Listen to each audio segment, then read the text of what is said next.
welcome back to Terra at Home. I'm here with Dr. Sarah Penny from Hamilton Health and Wellness Center up on the Hamilton Mountain, and you are a naturopathic doctor. I am, yes. So let's, to some people are say, okay, I've heard that maybe I should go to one, but what does that mean, and what is different about a naturopathic doctor? Yeah, so that's a common source of confusion.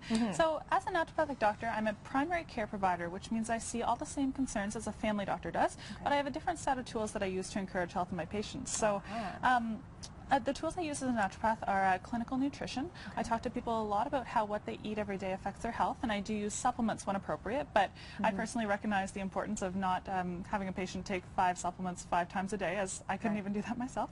I also use Asian medicine and acupuncture. That's something people are very interested in, I find. Acupuncture is, of course, the insertion of very fine needles into certain points in the body to affect kind of energetic balances from a traditional Chinese medicine perspective. I also use acupuncture in a more stick it where it hurts approach. Yeah, exactly. And it amazingly works. It actually does. I've seen great results for pain relief. I also use botanical medicine, so using herbs as medicine in the form of teas, powders, capsules, or something called tinctures, which are a concentrated liquid extract of a herb in an alcohol base. And that's amazing because that stuff's very powerful, and you have to really know what you're doing when you're messing around with that stuff, right? Yeah, especially when people are on medications. Well, absolutely, and that's the part where you can introduce like contraindications and everything, right? Yeah, definitely. And I also talk to all my patients about kind of more lifestyle counseling, so talking about their stress levels, their sleeping habits, their exercise habits, and so that's really important nowadays for our long-term health. Yeah, absolutely, and it is, and that's something to recognize. So again, there's just so many a different approach, really, right? It's a different side of things, and sometimes in conjunction with your regular doctor can work as well. Absolutely, yeah. I always like to make clear that I'm in no way against conventional medicine, and it is definitely very important in many situations. Yeah, definitely work with medical doctors when I can. That's great, and that's even better because now you have a huge force behind you that can help you versus just one side of things. Right? Definitely. Okay. So why don't we talk about some of the typical nutrients that people are lacking, and how we can get them into our bodies and what they do for our bodies, just to give some examples of what we have here. Yeah, certainly. So a lot of the time what I see, I get patients to do a diet diary after the first visit. Every visit. A lot of people hate doing that. That's going to be interesting, right? Because some people are probably trying to be extra good. I had lots of salmon today, and you're like, whatever.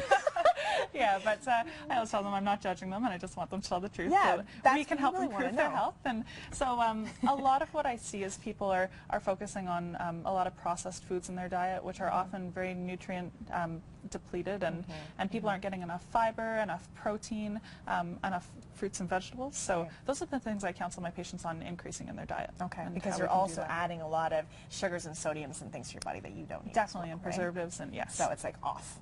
Okay, so let's move over to, obviously we know we need some healthy greens, but you have some different ones here that maybe some people wouldn't necessarily recognize. Like this guy. So I have some great greens here. This one is actually called a collard green. So there are lots of different kind of soup recipes you can use for this, but one of my favorites is actually using it to make wraps instead of a white flour wrap. You layer 2 leaves, wash them well, layer 2 leaves, and just kind of wrap like a little chickpea salad or a quinoa salad up in it, or even kind of chicken or whatever you want. Right, absolutely. There's lots of options, and it actually has a pretty nice taste to it. It's not mild. Right. It's not. Some people associate certain grains with bitterness, but that's actually a great idea. And then again, you're also cutting back on if you're cutting back on gluten or carbs in general, then this is going to help you on that front as well. Yeah, and you're getting so much from this. Yeah, definitely in terms of nutrients, packed with nutrients. Exactly. Okay, and kale. So hopefully this is everybody's favorite by now. Kale is kind of the emerging superfood of 2013. People are getting in their face, right? Okay, you gotta eat kale. So kale is very rich in many nutrients. General phytonutrient, antioxidants, fiber, iron, and so there's lots of different ways you can prepare kale. You can kind of lightly saute it with a little bit of olive oil and garlic, but the one thing I found when cooking kale is it does taste a little bit better if you rub it first. Yes, I've heard about that. So you're kind of breaking it down a bit, right? Exactly, yeah, just kind of making it a bit softer. The other thing I like to do is just kind of make a kale salad, and putting a nice dressing on it, I can almost eat a whole head full of kale. Yeah, and how great is that, right? It's wonderful, that's the problem, is a lot of people are like, how do I eat kale? Exactly. How do I get it? And again, you can also put it into a juice, into a smoothie, a blender, right? Or kale chips is great now, too. Kale chips, too. Yeah. Okay, very good. And we have beets. So beets are specifically kind of one that I picked out for liver health. So beets contain a compound called betaine, which boosts our production of antioxidants in the liver. Any kind of bright root vegetables or bright fruits and vegetables in general are generally high in antioxidants and helpful nutrients for our body. Okay, so good stuff to know. Now let's moving on a little bit over here. And so people looking at this are like, okay, what is this? That's turmeric. Yeah, so how does this help you?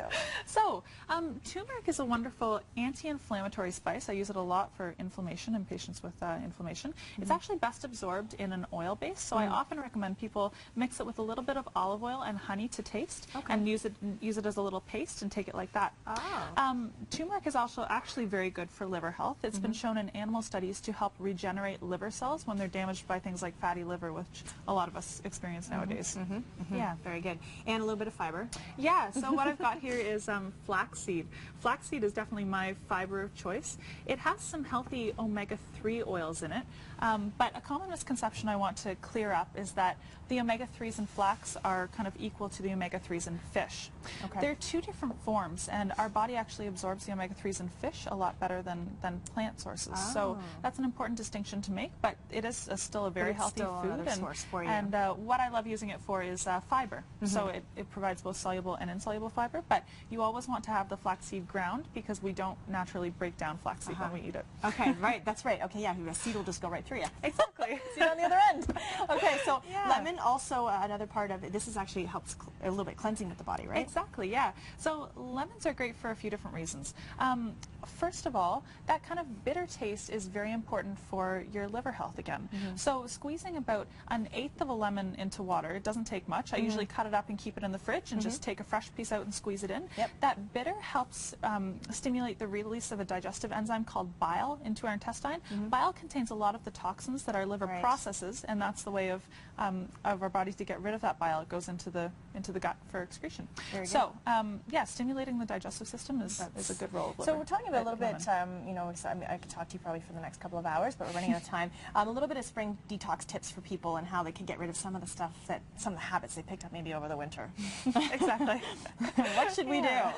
What should we take out of our bodies right now and put in?